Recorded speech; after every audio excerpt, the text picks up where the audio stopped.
আমাদের সংস্কৃতি, আমাদের সংস্কার সর্বদা থাকবে আমাদের সাথে। ভারতের মহান গ্রন্থ আর কাব্যের সম্পূর্ণ সংকলন। সাবস্ক্রাইব করুন তিলক।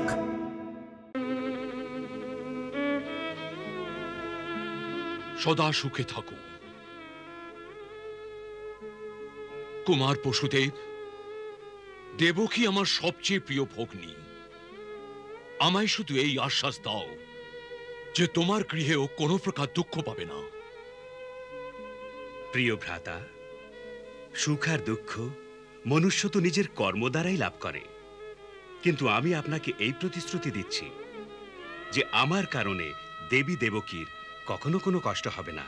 কুমার, তুমি সত্যবাদী, তাই তোমার প্রতিশ্রুতিতে আমি বিশ্বাস করছি।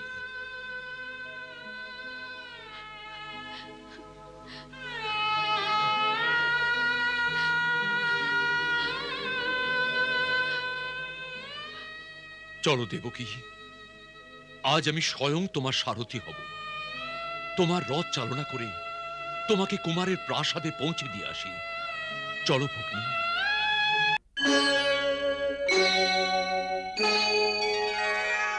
যুবরাজ কংসের জয়, দেবকী বসুদেবের জয়, যুবরাজ কংসের জয়, দেবকী বসুদেবের জয়, যুবরাজ কংসের জয়, দেবকী বসুদেবের জয়, যুবরাজ কংসের জয়, দেবকী বসুদেবের জয়, যুবরাজ কংসের জয়, দেবকী বসুদেবের জয়, যুবরাজ কংসের জয়, যুবরাজ কংসের জয়, যুবরাজ কংসের জয়, দেবকী বসুদেবের জয়, দেবকী বসুদেবের জয়।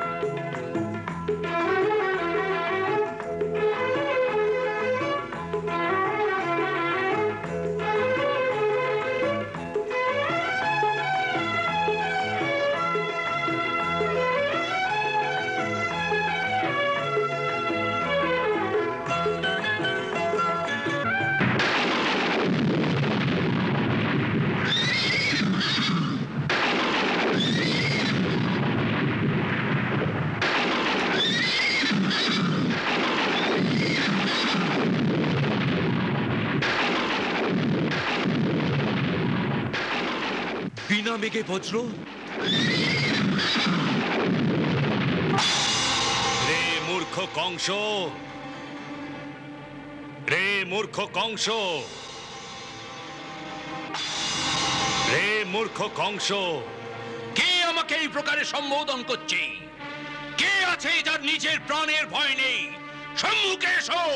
রে পরম মূর্খ কংস, এখন ক্রোধ প্রকাশের সময় নয়, শোক প্রকাশ করার সময়। তুই তোর নিজের ভাগ্যে নিজের হাতে অগ্নি সংযোগ করতে যাচ্ছিস।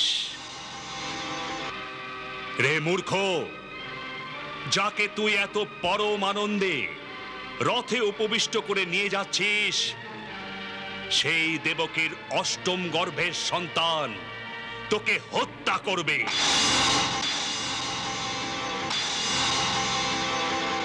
এর অষ্টম গর্ভ তোর কাল হবে, তোর কাল হবে,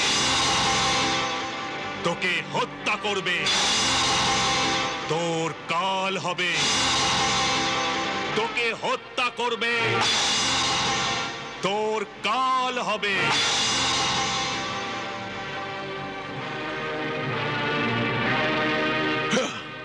আমার কাল আমাকে হত্যা করবে? দেবকীর অষ্টম গর্ভ আমাকে হত্যা করবে? দেবতারাও যার পদশব্দ শুনে ভয় শিহরিত হয়, সেই কংসকে দেবকীর অষ্টম সন্তান হত্যা করবে?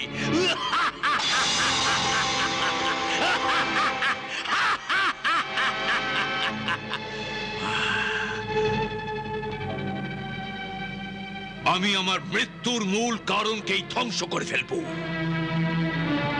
না থাকবে দেবকী, আর না হবে তার অষ্টম সন্তান।